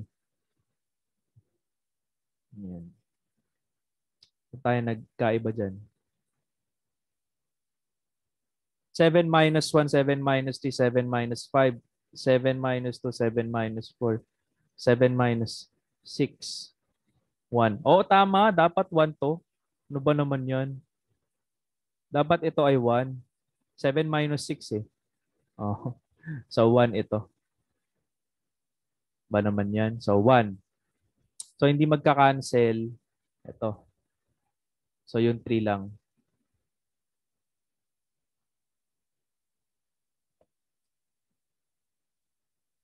Yan. Bali, yun lang. Magiging 16. 16 nga. So, 16. Yan. Sorry for that. Okay. Then, gawin natin for number 4. Sine and cosine siya. So, may m ka na 4. May n ka na 3. No? Yung isa ay even at yung isa ay odd. So, try natin. Una muna tayo sa m. 4 minus 1 is 3. 4 minus 2 is 2. So stop ka na dyan. Sa n ka naman, dito. So 3 minus 1, that is 2. No? So stop ka na rin kasi 2 na kagad. No? All over m plus n, 4 plus 3, that is 7. No? So lagay ko na 7. Para di tayo malito. 7 na yan. And then, we have 7 minus, bakit minus 3? Bakit minus 2 na naman to? Minus 3 dapat ito. No, add dapat, di ba? 1 minus 3, 1 minus 3. Ito, minus 2. 7 minus 4, that's 3. 7 minus 6, that's 1. Tapos yung alpha natin, since may isang add, ang sabi, if 1 or more is add, then we have 1. So we have 3 times 1 times 2 dito. Then we have 7 times 5 times 3 times 1. So 2, 4, 6, 1, 3. Yan, tama. So mangyari dito, mag-cancel ito. So we have 2 all over 7 times 5 is 35. 35 po. So yan. And tingin ko meron pa eh. Ubusin na natin yun.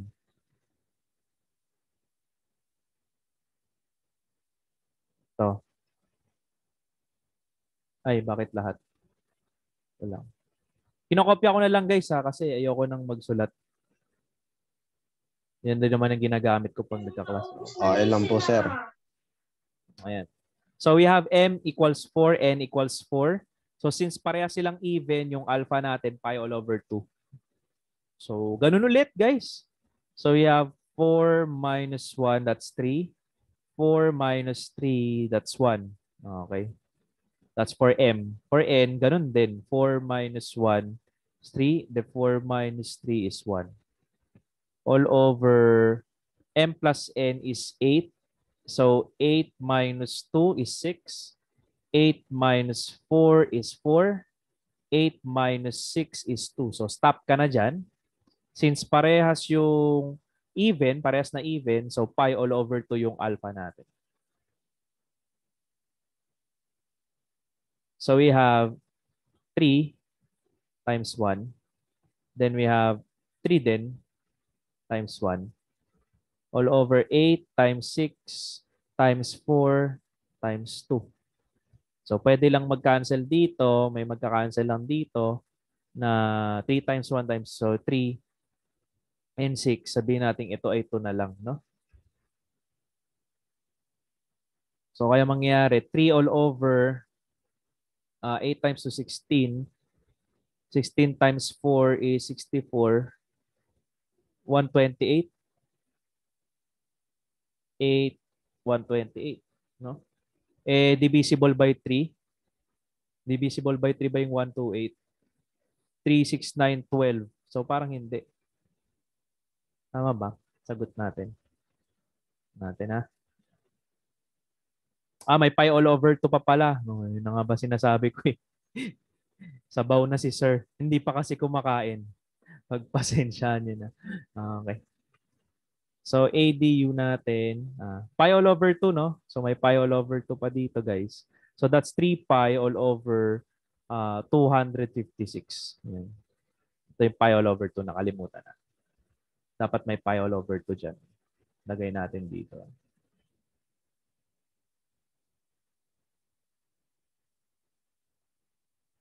Ayan. So, yun, sagot. 3 pi all over 256. So, ganun lang lagi pagdating sa Wallis formula. So, pag naka-encounter kayo ng ganyan, di gamitin nyo na lang yung Wallis formula para mas madali nyo ma-evaluate yung mga integrals natin, guys. Okay. So, yan. So, yun, guys. Do you have any questions? Wala na po, sir. Okay naman. Opo. Okay na po, sir. Okay, sige. Ano sasabihin niyo? Mas nadalian po ako, sir, kapag nung ganito po yung ganito po yung pagsosolve kaysa po dun sa Po, sir, step by step show. Mas madali pong intindihin, sir. Oo. Ay, hindi, ganun talaga. Kasi kung gagamitin ang PowerPoint lang, tapos nandun na lahat, inaano ba sa inyo yung PowerPoint? Ini-slide, ganun? Opo. Ay, Opo. mahirapan ka talaga nung kasi parang nandun na kagad eh. Hindi mo na i-try i-solve eh. Tapos sir, yung may background pa po yung ano niya, yung presentation. Ngayon, pag nagsusulat po siya, dun po minsan natatamaan sa background kaya hindi minsan Nakikita. nababasa. Opo. Eh, ganun talaga eh. Mahirap talaga kasi ngayon. Hindi naman lahat din techie. Tiis-tiis na lang, no? So yun guys, para makakain na ako. Sige po, sir. Kami rin, sir. Oo, sige. Hindi pa ako makain din. Kaya siguro, ayun, medyo nagkakalito-lito. May recording naman to guys.